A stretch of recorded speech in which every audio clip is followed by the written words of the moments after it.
Hello everyone. Yesterday we have done in chapter number 5 Minky calls his friend. This was a small story about two friends that how one friend helped the other friend in a trouble. I hope you must have understood the chapter and now let's get on to the exercise. So before starting exercise, as always, you have to mention the date first and then you have to start doing the exercise. So first is tick the correct answer. We are given the options for each question and we have to tick out one from that. First one, who was afraid of winds and heavy rain? कि जो तेज़ हवा चल रही थी और बारिश हो रही थी ज़ोर से, उससे किसको डर लगता था? मंकी, रॉबिन और पिजन. तो डर किसको लग रहा था? रॉबिन को. So our answer is Robin. Dash promised to help Robin to make her nest. किसने प्रॉमिस किया था उसको नेस्ट बनाने के लिए?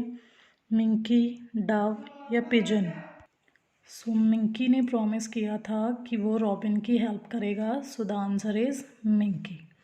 The weather in the jungle was calm, pleasant या stormy.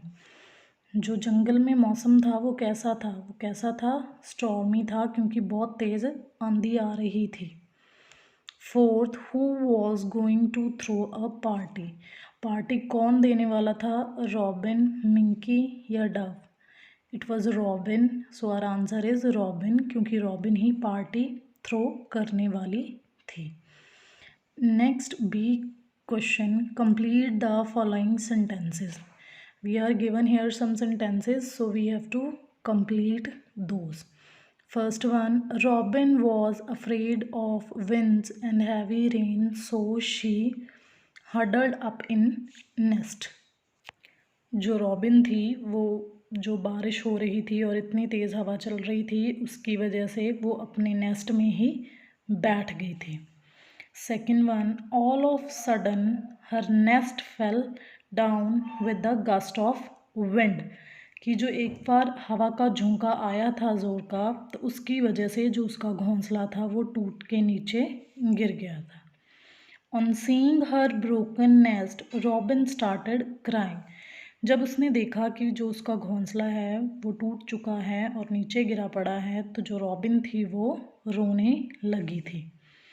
Robin now had a bigger and comfortable nest. अब जो उसके फ्रेंड्स ने मिलकर नेस्ट बनाया था उसके लिए, वो ज़्यादा बड़ा था और ज़्यादा आरामदायक था पहले के कंपैरिजन में.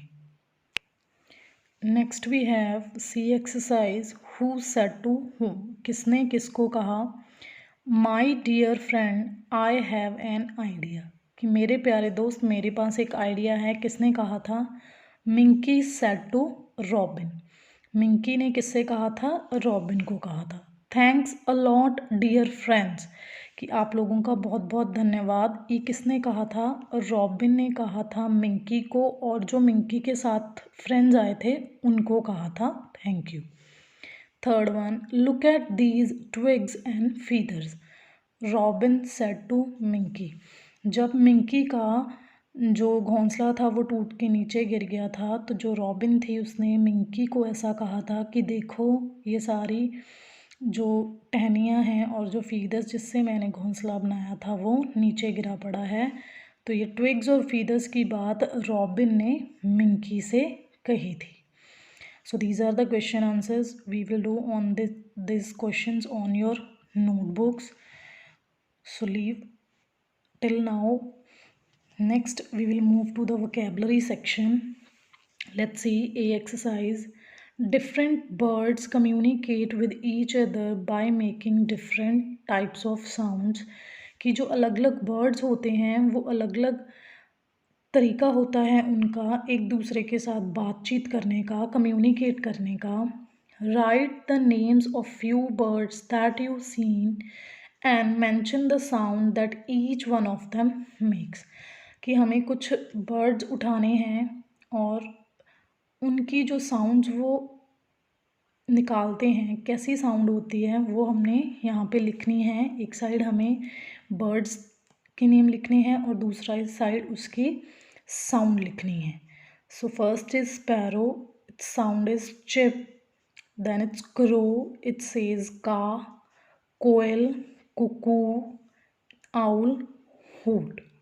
So these are some birds which I have taken and these are their sounds. ये कुछ birds मैंने लिए थे और ये उनकी sound है. Next, make sentences with the words given below. Here we are given some words, we have to make their sentence. So first one, feathers. A robin has beautiful feathers. Gust. The nest falls from the gust of wind.